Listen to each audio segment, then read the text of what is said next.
Hello students, आज की इस वीडियो में मैं आपको बताने वाला हूँ यूके बोर्ड का क्लास 10th का सोशल साइंस का मॉडल पेपर 2024 के सेशन के लिए, यानी कि मार्च 2023-24 का जो सेशन चल रहा है, इसका जो फाइनल पेपर आपका होगा मार्च के आसपास, तो उस पेपर में आपको जो है कैसा पेपर जो है देखने को मिलेगा सोशल साइंस का, उसी के रिगार्डिंग ये वीडियो है। इस वीडियो में हम इस पूरे पेपर को सोल्व करने वाले हैं और समझने वाले हैं। शुरू करते हैं वीडियो को। मैं हूं अजय और आप देख रहे हैं CCL क्लास। लेकिन वीडियो शुरू करने से पहले बता दूं, अगर आपको क्लास 10th के बाकी सब्जेक्ट के सैम्पल पेपर, मॉडल पेपर की वीडियोस देखनी है, डिस्क्रिप्शन में प्लेलिस्ट का लिंक मिल जाएगा, वहां से आप देख सकते हो। और अगर आपको ये मॉडल पेपर या फिर ओल्ड क्वेश्चन पेपर की PDF डाउनलोड करनी है तो इस वेबसाइट से कर सकते हो, cclchapter.com। गूगल पर जाकर सर्च कर लेना CCL चैप्टर और ऊपर ही वेबसाइट आएगी, उस पर आपको सारे पेपर आपके यूके बोर्ड के रिगार्डिंग मिल जाएंगे। वीडियो के लास्ट में मैं इस पर विजिट करके भी दिखा दूंगा कि कैसे डाउनलोड करना है, ताकि आप में से किसी को दिक्कत ना हो। अब शुरू करते हैं पेपर को। देखो, आपका जो पेपर है सोशल साइंस सामाजिक विज्ञान का 3 घंटे का पेपर आएगा, 80 नंबर का पेपर होगा और दोनों मीडियम में पेपर आएगा। जबकि हमें जो मॉडल पेपर बोर्ड ने दिया है वो सिर्फ जो है हिंदी मीडियम में प्रोवाइड किया गया है, जबकि जो फाइनल पेपर होगा वो दोनों मीडियम में आएगा आपका। तो यहाँ पे हमें जो है टोटल क्वेश्चन देखने को मिलेंगे, वो होंगे 27। फाइनल पेपर में भी ऐसा ही पैटर्न देखने को मिलेगा और हो सकता है इनमें से क्वेश्चंस आपको रिपीटेड भी देखने को मिल सकते हैं। पहला क्वेश्चन है यहाँ पे, साइमन कमीशन भारत पहुँचा, कब पहुँचा था? 1928 में। इनमें से किस राज्य में काली मिट्टी पाई जाती है? तो आपको देखो 2 प्रकार की मिट्टियों के बारे में स्पेशली पढ़ना है। एक है जलोढ़ मृदा, जो कि हरियाणा पंजाब इधर के एरिया में पाई जाती है, और दूसरी है काली मृदा। इन 2 मृदाओं पे ज़्यादातर क्वेश्चन देखने को मिलते हैं, तो इनको अच्छे से पढ़ के जाना थोड़ा। तो ये है महाराष्ट्र में। आर्थिक विकास का कौन सा मापक नहीं है? तो वो है वनों का विनाश। आर्थिक विकास का मतलब होता है इंसानी विकास, कह सकते हो एक तरीके से। प्रति व्यक्ति आय, साक्षरता दर, शिशु मृत्यु दर, ये सारी चीज़ें इंसानी विकास को दर्शाती हैं, जबकि वनों का विकास इंसानी विकास को नहीं दर्शाता। वॉकी टॉकी संबंधित है, तो वो है वायरलेस सेट से। विश्व में आर्थिक महामंदी हुई, वो कब हुई? 1929 में। भारत में पहली प्रिंटिंग प्रेस लाई गई, कब लाई गई? 16वीं शताब्दी में। निम्नलिखित खनिजों में से जीवाश्म ईंधन कौन सा? जीवाश्म ईंधन यानी कि जो जीवों के अंश से बना हुआ है, कोयला, पेट्रोलियम, वो चीज़ें होती है ये, तो यहाँ पे कोयला। ऑप्शन को पढ़ना है आपको, ऑप्शन के हिसाब से डिसाइड करना पड़ेगा। भारत में संविधान द्वारा कितनी भाषाओं को मान्यता दी गई है? वो है 22 भाषाओं को। नेक्स्ट क्वेश्चन देखो, हमने जो ये क्वेश्चन करे ये थे MCQ टाइप क्वेश्चन या ऑब्जेक्टिव टाइप क्वेश्चन, जो कि थे टोटल 8। 8 नंबर के ये आएंगे। उसके बाद में जो है आपको एक नंबर के क्वेश्चन मिलेंगे क्वेश्चन नंबर 9 तक में, ठीक है। एक क्वेश्चन ये हो गया, 8 ये क्वेश्चन हो जाएंगे। टोटल 16 मार्क्स के 1 मार्क्स के क्वेश्चन आपको देखने को मिलेंगे। उसके बाद में बड़े क्वेश्चन आएंगे। तो देखो आगे बढ़ते हैं क्वेश्चन पे। दूसरा प्रश्न है, यंग इटली की स्थापना कब और किसने की? तो इसकी स्थापना करी थी गोसेप मेजिनी ने 1831 में। विश्व का सबसे बड़ा लोकतांत्रिक देश कौन है? वो है भारत। 2 वैकल्पिक संचार के साधनों के नाम बताने हैं, मोबाइल, रेडियो, जो उनसे याद आए बता देना। सर्वधर्म समभाव से क्या अभिप्राय है? ये इस जो है सर्वधर्म समभाव यानी सभी धर्मों के जो भावनाएं हैं वो सेम। एक्चुअल में यहाँ पे सीधी भाषा में कहा जाए कि सभी धर्मों के रास्ते भले ही अलग अलग हों, लेकिन उनका गंतव्य स्थान, उनका फाइनल जो पॉइंट है वो क्या है? मोक्ष प्राप्ति। तो वो जो है सबका एक ही है, एक ही पॉइंट है। तो वो चीज़ है ये सर्वधर्म समभाव, इसको कहा जाता है। नेक्स्ट क्वेश्चन है, श्वेत क्रांति यानी व्हाइट रिवॉल्यूशन से आप क्या समझते हैं? तो श्वेत क्रांति यानी कि इस क्रांति के दौरान क्या हुआ था? दूध का जो पैदावार थी, प्रोडक्शन था, वो बहुत ज़्यादा बढ़ा दिया गया था भारत के अंदर, तो उसी को हम कहते हैं श्वेत क्रांति। इस क्रांति को ऑपरेशन फ्लड के नाम से भी जाना जाता है। तो अगर ऑपरेशन फ्लड के नाम से कंफ्यूज मत हो जाना, ये वही चीज़ है, ठीक है, श्वेत क्रांति या फिर ऑपरेशन फ्लड। भारत में उपभोक्ता संरक्षण अधिनियम, कंज्यूमर प्रोटेक्शन एक्ट, कब पारित किया गया? इसका आंसर आपको कमेंट करना है। देखते हैं आप पढ़ भी रहे हो या नहीं पढ़ रहे हो, तो आपको आंसर कमेंट करना। बहुत ही आसान सा आंसर है, आपने ज़रूर पढ़ा होगा बुक के अंदर से इसको, और इम्पोर्टेंट क्वेश्चन है ये कहीं तुम, इसीलिए मैं आपसे जानना चाह रहा हूँ आप पढ़ते हो कुछ या नहीं पढ़ते हो, आंसर कमेंट करना है इसका, ठीक है। नेक्स्ट क्वेश्चन देखते हैं, कृषि आधारित 2 उद्योगों के नाम बताने हैं। तो जैसे जूट का उद्योग हो गया, कपास का उद्योग हो गया, वो पूरा कृषि के ऊपर, अगर खेती नहीं होगी तो कुछ नहीं होगा उनका। मतदाता सूची से आप क्या समझते हैं? मतदाता सूची एक ऐसी लिस्ट होती है जिसके अंदर जो है वोट देने वालों के नाम जो है होते हैं, उसको मतदाता सूची कहा जाता है। औद्योगिक क्रांति इंडस्ट्रियल रिवॉल्यूशन के 3 फायदे बताने हैं। देखो फायदे तो बहुत हुए थे, घाटे भी हुए थे, घाटे भी आपसे पूछे जा सकते हैं, फायदे भी पूछे जा सकते हैं। अभी हमको 3 लाभ बताने हैं। तो 3 लाभ क्या थे? पहला, प्रोडक्शन बहुत ज़्यादा होने लगा, दूसरा, समय की बचत होने लगी, तीसरा, पैसा ही पैसा होने लगा। और क्या? तो 3 पॉइंट आपको इस तरीके से बता देने हैं। और भी कई सारे पॉइंट थे, तो आप अपने हिसाब से पढ़ सकते हो, बुक के हिसाब से भी। मैंने सिंपल, देखो मैं बड़े जो क्वेश्चन है ना, अभी ये 3-3 नंबर के क्वेश्चन स्टार्ट होते हैं यहाँ से 10वें क्वेश्चन से, तो यहाँ से जो बड़े क्वेश्चन हैं इनको मैं ओवरव्यू आपको दे दूंगा कि ऐसा ऐसा कुछ लिखना है, आप अपने हिसाब से उसको पढ़ के अच्छे से प्रिपेयर कर लेना। भारतीय कृषि, इंडियन एग्रीकल्चर की 3 विशेषताएं बतानी है। भारतीय कृषि में क्या है? विविधता है, यानी अलग अलग नस्लें पाई जाती हैं। तकनीकी उन्नति देखने को मिलती है भारतीय कृषि के अंदर हमको, यानी कि टेक्नोलॉजी के हिसाब से डेवलप हो रही है। उसके बाद में उत्पादन क्षमता धीरे धीरे जो है समय के साथ बढ़ती जा रही है। वो सारी जो है विशेषताएँ ही तो है भारतीय कृषि की, तो वो चीज़ें आपको लिखनी है। मुद्रण संस्कृति यानी कि प्रिंटिंग कल्चर जो है, उसने भारत में राष्ट्रवाद, नेशनलिज्म जिसको कहते हैं, उसके विकास में क्या योगदान दिया? देखो पहले के लोग क्या थे, तुझे मेरा नहीं पता, मतलब मुझे पता है मेरे पड़ोस में कौन रहता है, मुझे दूसरे गांव या उससे दूर के लोगों का नहीं पता। लेकिन जब प्रिंटिंग कल्चर आई, उसके बाद में क्या हुआ, पूरे देश में एक अखबार छपने लगा, उसको फैलाया जाने लगा, लोगों की विचारधाराएं सामने आने लगी, और बहुत सारे जो आंदोलन है वो इसी की मदद से हो पाए। तो इसी वजह से राष्ट्रवाद का पूरा विकास इसी प्रिंटिंग कल्चर ने किया था। अगर ये नहीं आती तो कहीं ना कहीं हम पीछे रह जाते और बड़े आंदोलन, बड़े स्तर के आंदोलन हम नहीं कर पाते। प्रश्न नंबर 13 है, देश के आर्थिक विकास यानी इकोनॉमिक डेवलपमेंट में रेल परिवहन की भूमिका स्पष्ट कीजिए। यानी कि रेल का क्या योगदान होता है, यानी कि वो हैवी ट्रांसपोर्ट, लंबी दूरी तक सामान ले जा सकती है ना। ऐसी जो बेसिक से पॉइंट है वो बताने हैं कि हमारे देश की तरक्की में रेल क्या काम कर रही है, ये बहुत सारे यात्रियों को एक बार में ले जा सकती है, वो सारी चीज़ें बतानी है आपको, ठीक है। नेक्स्ट क्वेश्चन देखते हैं, भारत में लैंगिक असमानता को दूर करने के लिए क्या उपाय किए जा सकते हैं? यानी कि जेंडर इनइक्वालिटी है ना, भेदभाव है कि पुरुष महिला, तो उसको जो है दूर करने के लिए क्या योगदान किया जा सकता है? महिलाओं को बढ़ावा देना, उनको जो है रोजगार के अवसर देना, और भी काफ़ी सारी चीज़ें हम यहाँ पे लिख सकते हैं इसमें। एक चीज़ का ध्यान रखना, मैं आपको रिकमेंड करता हूँ, वो चीज़ वो क्या है, जो 3 नंबर का पेपर होता, 3 नंबर का जो क्वेश्चन होता है ना, उसमें आप 3 पॉइंट मिनिमम रखना, मिनिमम, ठीक है। वो मैक्सिमम करोगे तो 4 पॉइंट करना, उससे ज़्यादा मत लिखना, और 3 पॉइंट से कम भी मत लिखना, ठीक है। तो इसके बीच में आपको लिखना पड़ेगा, तभी टीचर आपको अच्छे नंबर देगा। भूस्खलन, लैंडस्लाइड के लिए जिम्मेदार कारकों का उल्लेख करना है कि ये जो ज़मीन खिसक जाती है पहाड़ों के अंदर, आप तो उत्तराखंड में रहते हो, पता होगा वहाँ के एरियाज़ के बारे में, तो उसके पीछे क्या कारण है? देखो मौसमी बदलाव होते हैं बहुत सारे, मतलब हवा ऊपर नीचे वो फ्लो रहता है, उस वजह से होता है। भूमि की संरचना ऐसी है, टेक्टोनिक प्लेट सरक गई, कुछ हो गया, वो चीज़ें हैं। भूकंप आ जाता है, उसकी वजह से भी हो जाता है। पर्यावरणीय बदलाव, जैसे वनों की कटाई हो रही है, और भी काफ़ी सारे फैक्टर्स हैं जिसकी वजह से जो है ये लैंडस्लाइड्स होते रहते हैं। मनरेगा 2005 के उद्देश्यों की व्याख्या कीजिए। मनरेगा 2005 ये जो है एक स्कीम चलाई गई थी भारत सरकार के द्वारा पूरे भारत के लिए, जिसके अंदर क्या था कि 100 दिनों का, ये ध्यान रखना ये पॉइंट, 100 दिनों का गारंटीड रोजगार, 365 दिन जो होते हैं हमारे राउंड ऑफ में, तो उसमें से 100 दिन सरकार आपको काम देगी, धंधा देगी, और उसके बदले आपको पैसे मिलेंगे, ताकि जो गरीब लोग हैं या जिनके पास पैसे कमाने के अवसर नहीं है वो थोड़ा अपना सर्वाइवल कर सके। वो थी ये मनरेगा स्कीम, तो इसके बारे में लिखना है, यही चीज़ें बतानी आपको, ठीक है। नेक्स्ट क्वेश्चन देखते हैं, प्रश्न नंबर 17, प्रेशर ग्रुप यानी दबाव समूह और राजनीतिक दल में अंतर स्पष्ट कीजिए। देखो क्या होता है, सरकार जो है बहुत सारे फैसले लेती है, अच्छे भी हो सकते हैं, बुरे भी हो सकते हैं। देखो राजनीतिक दल का काम क्या होता है, राजनीतिक दल वो होता है जो देश के लिए कानून व्यवस्था और वो सारी चीज़ें, कानून या फिर कोई निर्णय है वो लेने होते हैं, वो काम होते हैं राजनीतिक दल के।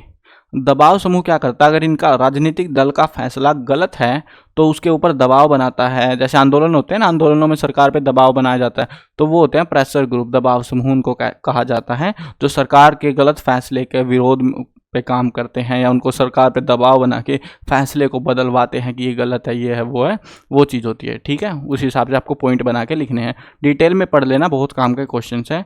ये वाले सैम्पल पेपर से आपको फाइनल पेपर में भी क्वेश्चन देखने को मिल सकते हैं। फर्स्ट एड से आप क्या समझते हैं? तो सबको पता होगा यार, चोट लगी चोट और लपेट दो पट्टी, हो गई फर्स्ट एड। तो वो चीज़ बतानी है कि क्या क्यों ज़रूरी है, क्या होती है। ये आसान सा है, कोई मुश्किल काम नहीं है। सुरक्षित निर्माण यानी सेफ कंस्ट्रक्शन कार्यों से आप क्या समझते हैं? कि देखो, वो काम तो सब करते हैं, लेकिन अगर सुविधा मतलब जो है हम अपनी सेफ्टी का ध्यान नहीं रखेंगे कंस्ट्रक्शन के दौरान, तो हमें चोट लग सकती है, हमारी मौत भी हो सकती है। तो उसके लिए हमें निम्नलिखित पॉइंटों को फॉलो करना चाहिए। हेलमेट लगाइए, वो सारी चीज़ें बतानी है आपको इसमें। नेक्स्ट क्वेश्चन है हमारा एग मार्क, जो कि ये होता है ISI यानी ये वाला मार्क, चिन्ह कहाँ प्रयोग किए जाते हैं? देखो, 2 मार्क है। एग मार्क होता है एग्रीकल्चरल मार्क, यानी कि जो एग्रीकल्चर होता है, अनाज, दाल, सब्जी, फल, इन सारी चीज़ों की एक गुणवत्ता होती है कि भाई सड़े हुए तो नहीं है, ख़राब तो नहीं है। उन चीज़ों की क्वालिटी के लिए एक सिंबल यूज किया जाता है जिसको बोलते हैं एग मार्क। और ISI होता है जैसे कपड़ा हो गया, बिजली के सामान हो गए या ऐसे इलेक्ट्रॉनिक वगैरह, इन चीज़ों पे ISI का मार्क लगाया जाता है, जो एक स्टैंडर्ड। देखो, सरकार ऐसा तो है नहीं मैंने बल्ब बनाया प्लास्टिक का, तुमने भी बल्ब बनाया प्लास्टिक का, लेकिन मेरी प्लास्टिक अच्छी, तुम्हारी घटिया। तो इसके लिए सरकार ने एक नॉर्म्स बना रखी है, वैसे ही खेती में भी है, जिसके हिसाब से तुमको ये जो रूल्स हैं इनको फॉलो करना पड़ेगा। तुम इससे घटिया प्लास्टिक नहीं लगा सकते, हाँ बढ़िया लगाने तो लगाते रहो, घटिया नहीं लगा सकते। तो कहीं ना कहीं कंज्यूमर को, जो यूज़र है उसको ज़्यादा फ़ायदा मिलता है। तो ज़्यादातर जब सामान खरीदते हैं हम, तो इन मार्क को ज़रूर चेक किया जाता है। अगर ये मार्क नहीं है तो मतलब वो हमको चूना लगा रहा है। नेक्स्ट क्वेश्चन देखते हैं, इटली का एकीकरण के बारे में बताना है। 4 नंबर के क्वेश्चन स्टार्ट होंगे 20वें क्वेश्चन से आपके। अब इटली का एकीकरण कब हुआ था? सबको पता होगा, ये तो आसान सा है, 1861 में। अब इसके पीछे की पूरी कहानी आपको लिखनी पड़ेगी कि शुरुआत हुई थी 19वीं सदी में, 1820-1830 के आसपास इटली जो है छोटे छोटे राज्यों में बटा हुआ था। लेकिन 1850 में इटली को इकट्ठा करने की शुरुआत की गई और धीरे धीरे जो है बहुत सारे नेताओं के नाम लिख सकते हो, जैसे कि ग्राजिनी हो गया, सर्दिनियम, गारिबाल्डी जो कि काफ़ी फेमस था, तो उनके नाम आप लिख सकते हो और उसके साथ में बता सकते हो कि हाँ इन्होंने योगदान दिया। और फाइनली जो है सभी छोटी छोटी रियासतों को, राजाओं को मिलाकर एकीकरण इटली बनाई गई, एक शहर जो है पूरा मतलब एक साम्राज्य जो है बनाया गया था। जैसे भारत में हुआ था ना, बहुत सारी छोटी छोटी रियासतें थी, सबको मिलाकर जब आज़ाद हुए थे हम लोग, तो सबको मिलाकर भारत बनाया गया। वैसा ही हुआ था सेम टू सेम इटली के अंदर भी, बस नेता अलग थे, राजा अलग थे। नेक्स्ट क्वेश्चन है, लोकतंत्र का क्या अर्थ है? सबको पता है तो क्या अर्थ होता है, पढ़ते आ रहे हो, इस पूरी किताब में यही चल रहा है। इसकी 4 प्रमुख विशेषताएं हमको बतानी हैं। तो लोकतंत्र की 4 विशेषताएं बतानी है, आप अपने हिसाब से बता सकते हो जो भी, कि लोगों को अपने नेता चुनने का अधिकार मिलता है, उनको घूमने फिरने का अधिकार, ये अधिकार, वो सारी चीज़ें बतानी है आपको। यहाँ पे ऑप्शन में हमको क्वेश्चन दिया गया है। ये क्वेश्चन जैसे यहाँ पे ऑप्शन में मिल रहा है ना, वहाँ पर भी फाइनल एग्जाम में भी मिलेगा। उन तत्वों की विवेचना कीजिए जो भारत की अनेकता में एकता का प्रदर्शन करते हैं। वो कौन कौन से तत्व है? जैसे कि संस्कृति हो गई, हमारी अलग अलग संस्कृति है लेकिन फिर भी हम भारत के लोग हैं। विविधता हो गई, भाषा में अलग अलग भाषाएं हैं, है ना। धार्मिक जो क्रियाकलाप है वो भी हमारे अलग अलग है, लेकिन उन सब के बावजूद भी हम एक हैं, हम भारत हैं। ठीक है, तो वो चीज़ें बतानी है आपको। नेक्स्ट क्वेश्चन है, बहुउद्देशीय नदी घाटी परियोजना यानी मल्टीपर्पस रिवर वैली प्रोजेक्ट क्या होते हैं, इनके क्या फ़ायदे होते हैं? देखो, एक नदी होती है, नदी के ऊपर क्या होता है कि डैम बना दिया जाता है। उस डैम बनाने से पानी रुक जाता है, मछलियों का पालन होता है, बिजली बनती है, और भी बहुत सारे काम उस डैम की मदद से, उस बांध की मदद से किए जाते हैं। उन्हीं परियोजनाओं को यहाँ पे कहा जाता है मल्टीपर्पस रिवर वैली प्रोजेक्ट। फ़ायदे मैंने बता ही दिए साथ में आपको क्या क्या किए जाते हैं। अथवा में क्वेश्चन मिलेगा इसमें भी आपको, उद्योग यानी इंडस्ट्रीज पर्यावरण को कैसे प्रभावित करती है, धुआं छोड़ती है, पोल्यूशन करती हैं, वो सारी चीज़ें बतानी है इसमें कि कैसे परेशान करती हैं इंडस्ट्रीज। शोर प्रदूषण, वायु प्रदूषण, अलग अलग प्रदूषण कर रही है ये इंडस्ट्रीज। निम्नलिखित पर संक्षिप्त टिप्पणी लिखिए, मतलब कि डिटेल में बताना है। जलियांवाला बाग हत्याकांड, तो इसके बारे में 13 अप्रैल 1919 को जब जनरल डायर आया और उसने भारत के जो है स्वतंत्रता सेनानियों को, जो आंदोलन कर रहे थे एक्चुअल में थोड़ा सा, तो उनको जो है गोलियों से भून दिया गया। तो वो आंदोलन के उसके बारे में आपको डिटेल में बताना है। ये जो है ये काफ़ी इंपॉर्टेंट है, इसको अच्छे से करके जाना। ये जो है काफ़ी बड़ा इवेंट हुआ था उस टाइम पे। साइमन कमीशन के बारे में बताना है। साइमन कमीशन कौन था, क्या कर रहा था?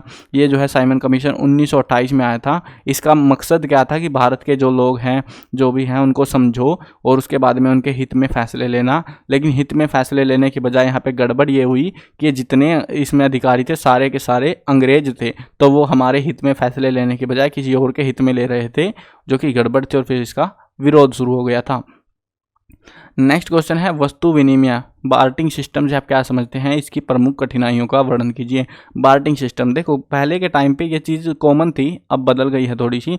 बार्टिंग सिस्टम में क्या होता है, जैसे मेरे पास गेहूं है, तुम्हारे पास चावल है, तो मैंने अपने गेहूं तुमको दे दी, तुमने मेरे को चावल दे दिए। तो वो जो एक्सचेंज होता है, सामान के बदले सामान देना, पैसे का कोई रोल नहीं है यहाँ पे, है ना। अब मैंने तुमको पैसे नहीं दिए, तुमने मेरे को पैसे नहीं दिए, सामान के बदले। मान लो तुम्हारे पास जो है कुछ और भी चीज़ है, सेब है, थोड़ा सा गेहूं है तुम्हारे पास, मैं चावल लेके बैठा हूँ, तुमको चावल की ज़रूरत है, मुझे सेब की ज़रूरत है, तो मैं तुम्हें चावल दे दूंगा, सेब ले लूँगा। तो वो जो चीज़ होती है एक्सचेंजिंग अपना सामानों का, उसको बार्टिंग सिस्टम कहा जाता है। इसकी कठिनाइयाँ बतानी है। कठिनाइयाँ यानी कि भाई अगर अगले मेरे को सेब चाहिए और तेरे पास सेब ही नहीं है, तो मैं क्या करूँ उसका, मैं कुछ भी लेके बैठा रहूँगा ना। और गलत टाइम पे, अगर मान लो ऐसा सीजन है जब सेब की ज़रूरत ही नहीं है, सेब उगती ही नहीं है, और मुझे उस टाइम पे सेब चाहिए, तो मैं कहाँ से लाऊंगा? तो बड़ी दिक्कतें हैं इसकी भी। अगर आपको ना मतलब गेहूँ चावल का सीजन एक्सचेंज कर रहे हैं, तुम्हारे पास चावल है लेकिन मुझे चावल चाहिए नहीं है, तो ये बड़ी दिक्कतें हैं इस सिस्टम की। वही सारी खामियां बतानी है आपको। मुद्रा आवश्यकताओं के दोहरे संयोग डबल कोइंसिडेंस की समस्या को किस तरह सुलझाती है? उदाहरण देकर समझाइए। देखो क्या होता है डबल कोइंसिडेंस, यानी कि ये मुद्रा यानी कि करेंसी, जो आंसर बार्टिंग सिस्टम के बारे में मैं बता रहा था आपको, उसी के रिलेटेड है ये क्वेश्चन भी। इसमें बताना है आपको कि ये जो करेंसी है, जब बार्टिंग सिस्टम के अंदर करेंसी ऐड कर देते हैं, यानी कि पैसे की मदद से जब लेन देन कर देते हैं, तब क्या जो है हमें किस तरीके से हमारी जो डबल कोइंसिडेंस, यानी मेरे पास सामान है तुम्हारे पास नहीं है, वो जो समस्याएं हैं वो कैसे सुलझ जाती हैं, सोल्व हो जाती हैं जब करेंसी होती है, उसके बारे में बताना है। नेक्स्ट क्वेश्चन है हमारा स्वतंत्र एवं निष्पक्ष चुनाव पर टिप्पणी कीजिए। कि निष्पक्ष चुनाव, फ्री फेयर इलेक्शन के बारे में बताना है। कि इलेक्शन का तो सबको पता होगा ना, जो वोट नेताओं को चुनते हैं, वोट डाली जाती है, उसको इलेक्शन बोलते हैं। और उसमें जो है फ्री एंड फेयर, यानी कि किसी को जो है दबाव नहीं बनाना, किसी के ऊपर पैसे दे के अपनी वोट नहीं खरीदनी, वो सारी चीज़ें नहीं करेगा जब, तो उसको स्वतंत्र निष्पक्ष चुनाव कहा जाता है। डिटेल में बताना आपको। वैश्वीकरण का प्रभाव, ग्लोबलाइजेशन का प्रभाव एक समान नहीं है, व्याख्या कीजिए। देखो ग्लोबलाइजेशन क्या होती है, एक कंपनी होती है, वो पूरे देश में जो है अपना सामान भेजती है, या फिर कह सकते हो कि हम दूसरे देशों से बहुत सारा सामान मंगाते हैं। जैसे हमारे पास एक बीज है अच्छी नस्ल का, दूसरे देशों के पास नहीं है, तो हम अपने बीज को उन देशों के साथ साझा करते हैं। उन देशों के पास कुछ अच्छी चीज़ें हैं, वो हमारे साथ साझा करते हैं, और इसी तरीके से पूरी दुनिया में जो है ये एक्सचेंज चलते रहते हैं। उसी को हम कहते हैं वैश्वीकरण।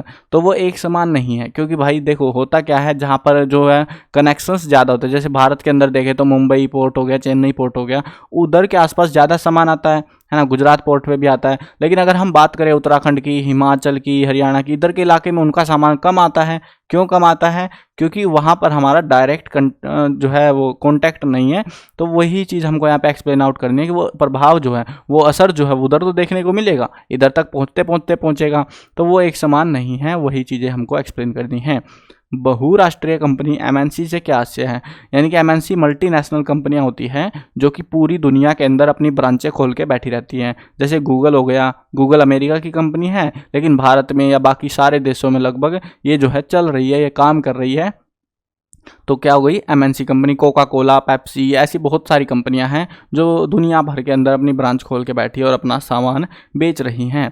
इनकी कार्य प्रणाली का वर्णन कीजिए कि ये काम कैसे करती है। ये एग्रीमेंट कर लेती हैं, जिस भी देश में जाती हैं, सरकार के साथ हो या फिर वहाँ के लोकल्स के, जिसके भी साथ करना है, इनको एग्रीमेंट किया जाता है और उसके बाद उसी के तहत उन्हीं के नॉर्म्स के हिसाब से फिर काम किया जाता है। नेक्स्ट क्वेश्चन आएगा, देखो 26 क्वेश्चन तक तो थे हमारे, वो थे नॉर्मल क्वेश्चन। 27वां क्वेश्चन आएगा मैप। मानचित्र कार्य आएगा, आपका मैप दिया जाएगा, उसको भरना रहेगा। इसमें आपको पहला क्वेश्चन दिया जा रहा है, 1 नंबर का एक क्वेश्चन रहेगा आपका यहाँ पे, जलियांवाला बाग हत्याकांड ये अमृतसर के अंदर हुआ था। देखो यहाँ पे ध्यान दो, यहाँ पे उन 2 राज्यों के नाम लिखिए, ये 2 इनके और इसका 2 राज्य के नाम बताने हैं कहाँ पर हुआ था। अब अमृतसर सबको पता किधर है, पंजाब में, तो यहाँ पर जो आपको एरिया भरना है वो जलियांवाला बाग हत्याकांड में क्या लिखना है, पंजाब लिखना है, ठीक है। और इसमें चंपारण सत्याग्रह कहाँ हुआ था, बिहार के अंदर हुआ था, बिहार में। और उसके बाद आएगा मैप। देखो ये आपको सीधा आंसर लिख देना, इनमें भरना वरना कुछ नहीं है। अच्छा हाँ, राजनीतिक रेखा चित्र पर मैप पर भरना है, कोई ना आपको पता होगा पंजाब बिहार, कोई बड़ी डिफिकल्ट चीज़ नहीं है। तो दिए गए भारत के मानचित्र पर, ये जो है आपका हिस्ट्री वाला मैप है 2 नंबर का। 4 नंबर का जो मैप आएगा वो आएगा आपका भूगोल के अंदर से, कॉर्बेट नेशनल पार्क, सबको पता होगा आप ही के राज्य में है ये, चलो पता होगा इसका तो एटलीस्ट तुमको। नेक्स्ट क्वेश्चन है हमारा मारमाव समुद्री पतन सी पोर्ट, ये जो है हमारा कर्नाटक के अंदर है।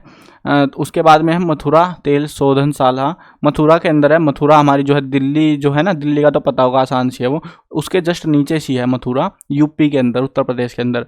उत्तर दक्षिण गलियारा नॉर्थ साउथ कॉरिडोर का उत्तरी छोर बताना है हमको, उसका मार्क आउट करना है, वो है श्रीनगर जम्मू कश्मीर के अंदर। और अगर हमसे दक्षिणी छोर पूछ लेते तो वो है कन्याकुमारी, ठीक है। तो इस तरीके से हमको अटैम्प्ट करना है। ये सारे मैप पे भरने हैं, कहीं तुम सोचो उत्तर लिख के आने, लिख के नहीं आने, मैप पे भरने हैं। अब देखो मेरे पास मैप अवेलेबल नहीं था, मैंने आपको बता दिया है कौन कौन सी लोकेशन किधर किधर है, ताकि आपको भरने में आसान रहे। तो ये जो है इस तरीके से आपको करने हैं, इस तरीके से आपको जो 6 नंबर का मैप दिया जाएगा। तो ये था आपका टोटल पेपर, जो कि मैंने आपको करा दिया है पूरा पेपर। अब देखते हैं, देखो यहाँ पे नीचे जो है वो दृष्टिहीन व्यक्तियों के लिए है, परीक्षार्थियों के लिए। उसके बाद मैं बता देता हूँ, अगर आपको पेपर वगैरह डाउनलोड करने हैं वो कहाँ से होंगे आपके। तो देखो आपको जो है गूगल पे जाना है और सर्च करना है CCL चैप्टर, ये नाम सर्च करना। ऊपर ही पहले नंबर पे जो वेबसाइट आएगी उसको खोल लेना, ये वेबसाइट खुल जाएगी। मोबाइल में खोल रहे हो तो 3 डंडे से आएंगे, उसको खोल लेना, तो ये चीज़ें दिख जाएंगी आपको। अगर आपको पुराने पेपर चाहिए UK बोर्ड के, वो यहाँ से मिल जाएंगे। अगर आपको मॉडल पेपर चाहिए लेटेस्ट वाले 10th 12th क्लास के, तो वो आपको यहाँ पर मिल जाएंगे। चलो मैं आपको मॉडल पेपर पे लेके चलता हूँ। मॉडल पेपर में आना है। उसके बाद देखो काफ़ी सारे बोर्ड्स के यहाँ पे आपको अपना बोर्ड चूज़ करना है, UK बोर्ड, उत्तराखंड बोर्ड। और उसके बाद में इनमें जो है आप देखोगे 10th क्लास के 2024 के मॉडल पेपर यहाँ मिल जाएंगे। 23 वाले भी हैं, 19-18 वाले भी, अगर आपको प्रैक्टिस करनी हो। देखो जितने ज़्यादा पेपर्स की आप प्रैक्टिस करोगे ना, उतना अच्छा स्कोर आप कर सकते हो। अब आपके ऊपर आप कितनी प्रैक्टिस करते हो, कितनी नहीं करते हो। वैसे ही सेम आपका जो है 12th में है, 12th वाले अगर कोई है तो उनके लिए भी 2024 के सैम्पल पेपर्स आ चुके हैं। अब 10th के जो है सारे सब्जेक्ट, जो प्राइमरी सब्जेक्ट है उन सभी के पेपर्स बोर्ड ने दे दिया है। English, Hindi, math, science, social science, home science, painting और संस्कृत, सिर्फ इन्हीं के पेपर आए हैं और हर साल इन्हीं के आते हैं। तो इनके जो है सभी पेपर्स के सॉल्यूशन मैं कोशिश करूँगा जल्दी ही वीडियोज़ बनाकर आपको प्रोवाइड करा दूँ। ये वीडियो आपको कैसी लगी कमेंट में ज़रूर बताना, और अगर चैनल पर नए हो तो चैनल को सब्सक्राइब ज़रूर कर लेना, क्योंकि ऐसे ही इंटरेस्टिंग वीडियोज इस चैनल पर आपको मिलती रहेंगी। और अगर आपको इम्पोर्टेंट क्वेश्चंस चाहिए फाइनल एग्ज़ाम के लिए तो कमेंट कर देना मेरे को, मैं आपके लिए बना दूंगा वीडियोस, ठीक है। मिलते हैं नई वीडियो में, बाय बाय।